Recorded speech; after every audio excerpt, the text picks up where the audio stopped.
Financial markets పై పట్టు సాధించాలనుకునే వాళ్ళు Revanth conduct చేసే వెబినార్ కోసం ఈ నెంబర్ కి కాల్ చేయండి. నమస్తే, వెల్కమ్ టు సుమన్ టీవీ. నేను విష్ణు. ప్రస్తుతం నాతో పాటు QPFP qualified person finance professional Chari garu ఉన్నారు. వారితో మాట్లాడదాం. సార్ నమస్తే. సార్ చారి గారు. నమస్తే అండి. సార్ చారి గారు, మీరు ఎప్పుడైనా సరదాగా మీ స్కూల్ ఫ్రెండ్స్ కాలేజ్ ఫ్రెండ్స్ ఎప్పుడైనా కలుస్తుంటారు? ఏదైనా పండుగలప్పుడు, లాంగ్ వీకెండ్స్ అప్పుడు? రెగ్యులర్ కలుస్తాను. నేను కూడా ఈ మధ్య నా ఫ్రెండ్స్ని కలుస్తున్నాను. కొంత ఫ్రీ టైం ఉన్నప్పుడు, ఊరు వెళ్ళినప్పుడు, ఏదన్నా ఫెస్టివల్స్ అప్పుడు ఫ్రెండ్స్ని కలుస్తుంటే ఏదో సరదాగా వెళ్ళి కాసేపు ఫ్రెండ్స్తో మాట్లాడదాం అంటే ఇంకా అందరూ వాళ్ళకున్న డబ్బు కష్టాలు చెప్తూ ఉంటారు. 1,00,000 రూపాయలు సంపాదించేవాడు కూడా, అరే విష్ణు ఏం సరిపోవట్లేదురా, 5వ తేదీ 6వ తేదీ కల్లా ఖజానా ఖాళీ అయిపోతుంది అన్నాడు. 2-2.5 లక్షలు సంపాదించేవాడు కూడా అసలు ఏం మిగలట్లేదురా, ఏం చేయాలో అర్థం కావట్లేదు, డబ్బు ఎప్పుడు వస్తుందో ఎప్పుడు వెళ్ళిపోతుందో అర్థం కావట్లేదు అన్నారు.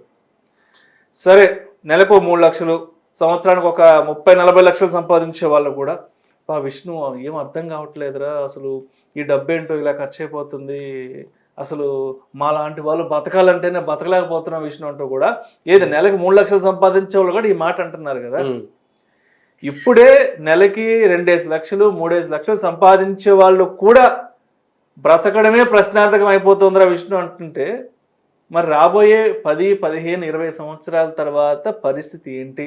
అప్పుడు ఎంత సంపాదించాలి? సరే, అప్పుడేదో ఎంతో కొంత సంపాదిస్తాం. మరి ఇప్పుడైతే మరి ఈ సంపాదిస్తున్న డబ్బును ఎలా సేవ్ చేసుకోవాలంటారు? దీన్ని ఎలా రెట్టింపు చేసుకోవాలంటారు అసలు?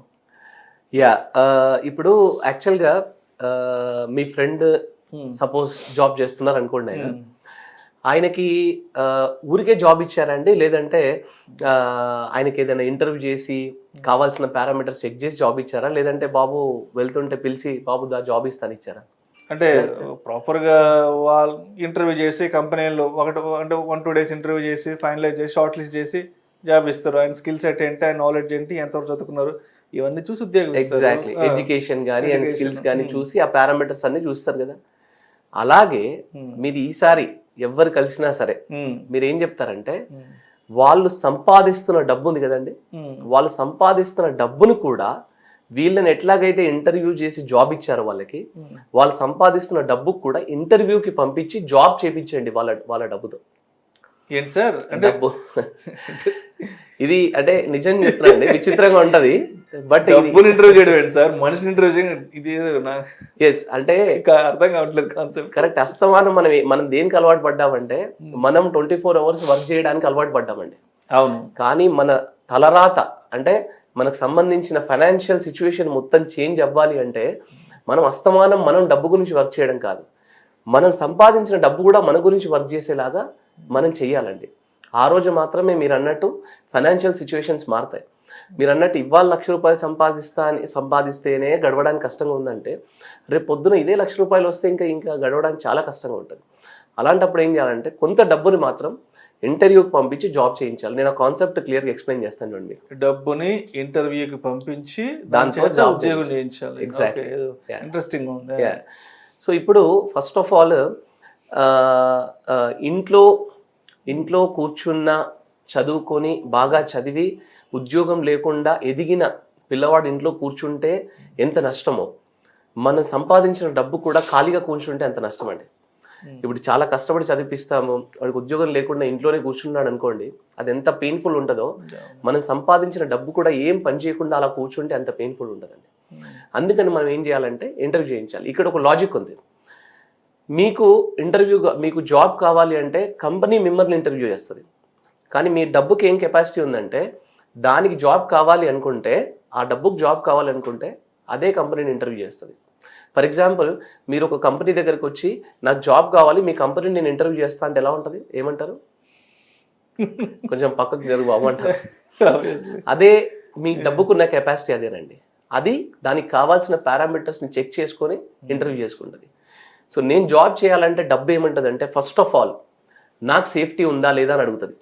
100% నేను నీ దగ్గర ఇన్వెస్ట్మెంట్ చేసి నేను జాబ్ చేయాలంటే నాకు సేఫ్టీ ఉందా లేదా అంటే. రెండవది నాకు ఫ్లెక్సిబిలిటీ కావాలి అంటది మీ డబ్బు. ఓకే. మూడవది నాకు ట్రాన్స్పరెన్సీ ఉండాలి, నాకు ఈ బ్లాక్ మనీలు ఇలాంటి తతంగా నాకు వద్దు, నాకు సేఫ్టీ ఉండాలి, కంప్లీట్ ట్రాన్స్పరెన్సీ ఉండాలని చెప్తుంది డబ్బు.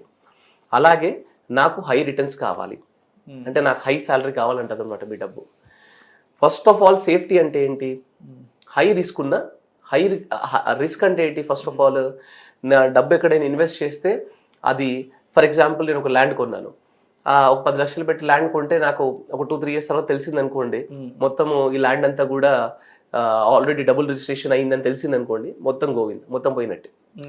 లేదా అదే 10 లక్షలు పెట్టి నేను ఒక స్టాక్ కొన్నాను అనుకోండి, ఆ కంపెనీ ఏదైనా బ్యాంక్రప్ట్ అయింది అనుకోండి, due to what ever the reason, bankrupt అయినప్పుడు ఏమవుతుందంటే నాకు కంప్లీట్ 10 lakhs పోయినట్టే. కానీ నాకు ఎలాంటి, ఫర్ ఎగ్జాంపుల్ మ్యూచువల్ ఫండ్స్ ఉంది. సో మ్యూచువల్ ఫండ్స్లో ఏం జరుగుతుంది, నాకు ఫస్ట్ ఆఫ్ ఆల్ నేను పెట్టిన డబ్బు మొత్తం ఒక 100-150, నేను పెడుతున్న డబ్బు మొత్తం 150-200 కంపెనీస్లో డైవర్సిఫై అయిపోయింది, ప్లస్ స్ట్రాంగ్ రెగ్యులేటరీ బాడీ ఉంది. అంటే ఇక్కడ రిస్క్ అనేది యాక్చువల్గా లేదు. ఉన్నల్లా మార్కెట్లో వాలటాలిటీ ఉంటుంది కానీ రిస్క్ అనేది లేదు. సో ఈ పారామీటర్ని చెక్ చేసుకుంటే డబ్బుకి ఏమనిపిస్తుంది అంటే ఓకే, మ్యూచువల్ ఫండ్ నేను ఇన్వెస్ట్ చేసుకోవచ్చు అని అనిపిస్తుంది. తర్వాత నాకు ఫ్లెక్సిబిలిటీ కావాలి. మ్యూచువల్ ఫండ్ ఏం చేస్తుంది, ఇప్పుడు అదే స్టాక్లో పెట్టినా రియల్ ఎస్టేట్లో పెట్టినా నేను బయ్యర్ గురించి వెయిట్ చేయాలి. బట్ మ్యూచువల్ ఫండ్లో ఏంటి, మీకు ఎప్పుడు కావాలంటే అప్పుడు ఇన్వెస్ట్ చేయొచ్చు, ఎప్పుడు కావాలంటే అప్పుడు విత్డ్రా చేయొచ్చు, ఎప్పుడు కావాలంటే అప్పుడు ఇంక్రీజ్ చేయొచ్చు, అక్కడి వరకు కట్టిన ఎస్ఐపిని మీరు కంటిన్యూ చేయొచ్చు, పార్షియల్ విత్డ్రాల్ చేయొచ్చు, everything is flexible. Mutual fund ఇచ్చినంత ఫ్లెక్సిబిలిటీ ఇంకో ప్రోడక్ట్ ఇవ్వదు. ఓకే, అలాగే ట్రాన్స్పరెన్సీ అంటే ఏంటి, ఇప్పుడు మనం ల్యాండ్ కొంటున్నాం. ఓకే, మీరు ఫర్ ఎగ్జాంపుల్ మీరు ల్యాండ్ కొనమంటే ఇక్కడ హైదరాబాద్లో కొంటారు, లేదా మీ హోమ్ టౌన్లో నెల్లూరులో కొంటారు. అంతేగాని మీరు ఏ ఉత్తరప్రదేశ్కో బీహార్కో వెళ్ళి కొనలేరు. ఎందుకంటే ట్రాన్స్పరెన్సీ లేదు, అక్కడికి ఒకరు ఉండి చూసుకోవాల్సి, అక్కడ సిచ్యువేషన్స్ మనకు తెలియదు కదా, తెలియదు. సో దీన్నే మనం ట్రాన్స్పరెన్సీ అంటాం. మరి మ్యూచువల్ ఫండ్స్ లో ఏంటి, మీరు అమెరికాలో కూర్చున్నారా, లేకపోతే ఇండియాలో కూర్చున్నారా, మీ హోమ్ టౌన్ లో కూర్చున్నారా, ఎక్కడైనా కూర్చోండి, బట్ ఈజీగా మేనేజ్ చేసుకొస్తుంది అనమాట మన mutual funds. So complete transparent, డబ్బు ఎక్కడికి వెళ్తుంది ఫింగర్ టిప్స్ మీద మేనేజ్ చేసుకోవచ్చు. రేపు పొద్దున మనం పిల్లలకి ఆస్తుల్లాగా ఇచ్చినా కానీ వాళ్ళు ఈజీగా మేనేజ్ చేసుకోవడానికి ఉంటుంది అనమాట. సో ట్రాన్స్పరెన్సీ చాలా ఉంది. అండ్ ఈక్విటీలో బేసిక్గా వర్కౌట్ అయ్యే 12-15% రిటర్న్స్ లాంగ్ టర్మ్లో మ్యూచువల్ ఫండ్స్లో ఎట్లాగో వర్కౌట్ అవుతాయి. సో మీ డబ్బు ఏం చేస్తుందంటే, ఇవన్నీ కంపెనీలు అనుకోండి, స్టాక్స్ అనేది ఒక కంపెనీ, మ్యూచువల్ ఫండ్ అని ఒక కంపెనీ, రియల్ ఎస్టేట్ ఒక కంపెనీ, ఇలాంటి కంపెనీలు అనుకోండి, ఈ కంపెనీలన్నింటినీ ఇంటర్వ్యూ చేసి మ్యూచువల్ ఫండ్ అనే ప్రోడక్ట్ ఇది బెస్ట్, నేను ఇందులో వర్క్ చేస్తానని అనుకున్నారు అనుకోండి, అలాంటప్పుడు ఈ ₹1,00,000 శాలరీ వస్తున్న అతను ఏం చేయాలంటే 25,000 రూపీస్ ఎవ్రీ మంత్ ఆ డబ్బుతో వర్క్ చేయించాలి. 25,000 రూపీస్ అక్కడ ఇన్వెస్ట్ చేయించాలి. సో అప్పుడు డబ్బు వర్క్ చేయడం స్టార్ట్ అవుతుంది. ఇక్కడ చాలా ఇంపార్టెంట్ అండి, మనం ఎగ్జాక్ట్ పాయింట్కి వచ్చాం. ఇక్కడ చాలా జాగ్రత్తగా వినండి. ఇక్కడ ఏమవుతుందంటే 25,000 rupees per month into 20 years కనుక పాకెట్ లోంచి మనం ఇన్వెస్ట్ చేస్తే ఎంత అవుతుంది, అరౌండ్ 60 lakhs రూపీస్ తన పాకెట్ లోంచి ఇన్వెస్ట్ చేశాడు. ఒకవేళ మార్కెట్ సేమ్ అదే యావరేజ్ 12% రిటర్న్ వేసుకున్నా తన రిటర్న్ ఓవరాల్ గా ఈ 60 lakhs తో కలిపి 2.5 crores అవుతుందండి. అక్షరాల 2,50,00,000 అవుతుంది. అంటే ఎంత ప్రాఫిట్ వచ్చింది, తను కట్టిన 60 lakhs ని పక్కన తీసేస్తే 1.9 crore ప్రాఫిట్ వచ్చిందండి అతనికి.